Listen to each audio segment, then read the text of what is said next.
Ano kasi kami, nag-i-invent kami ng mga bago. Bagong lyrics ng kanta. Supportahan mo naman ako. Ikaw yung kumanta.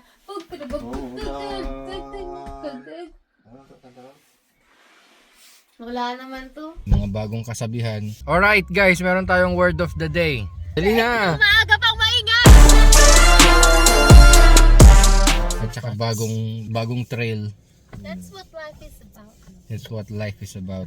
Sabi ko kasi sa inyo, seryoso kaming nagva-vlog eh. Welcome to Rannoch Moor, where the soil is soft and fluffy. Uy! Shit! Lumubog ako!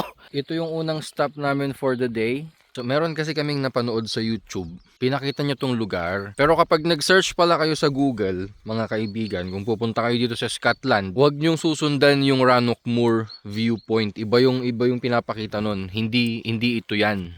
Ayan. Hindi yan yon. Medyo malayo-layo pa to. Tawag dito sa lugar na to. Ready na kayo? Ang tawag dito sa lugar na to. Lokba.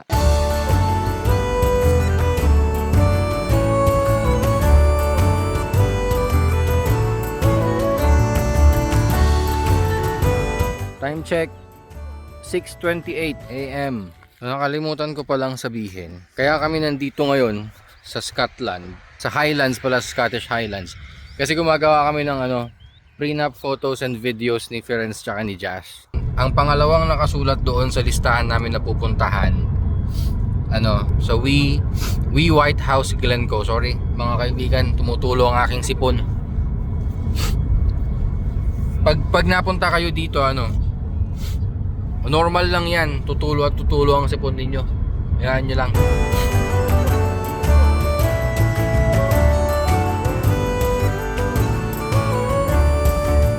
Gusto nyo bang makita kung anong itsura ng We White House? Ayan o. Ayan yung We White House. Dapat ang tawag sa grupo namin, trail makers. Ito yung dinadaanan namin, Wala pang dumaang dyan, tao. Kaya dapat trail makers kami, trail makers.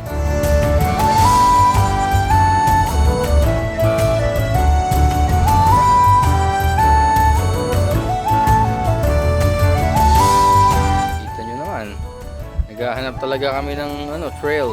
And that's how professionals work. Kung gusto ninyong magpaturo na dumaan sa sa ilog, eto si Ferenc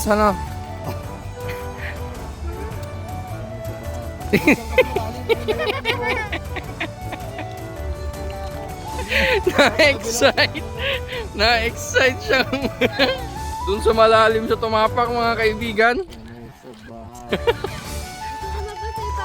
Oh, kung gusto ninyong tumawid sa ilog at gusto ninyong mabasa yung paa ninyo, si Ferenc ang tamang tao para tawagin, turuan kayo. Hindi nyo natatanong mga kaibigan. Mahirap maghanap ng sariling trail. Lalong-lalo na, mas mahirap gumawa ng sariling trail. Nasubukan nyo na ba yun? Nasubukan na namin yun.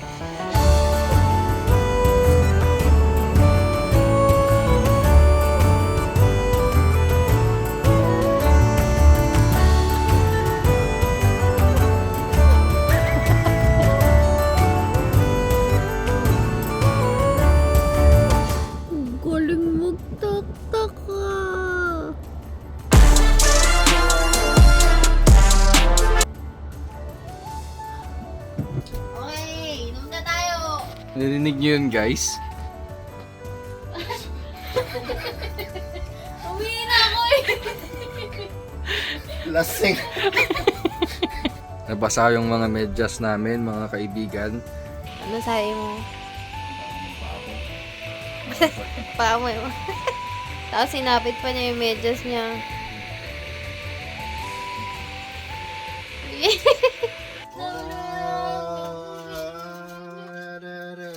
Yan na yung example ng bagong binabago yung kanta.